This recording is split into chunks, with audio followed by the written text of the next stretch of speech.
Good afternoon sa inyo. Ako yung Sir Don Masayadan.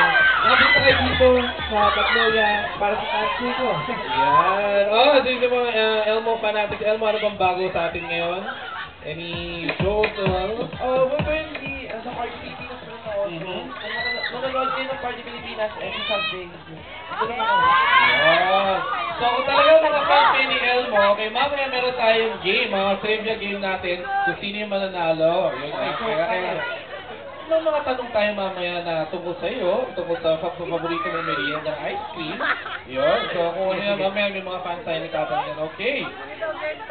Okay, so, tayo? Sa unang game natin.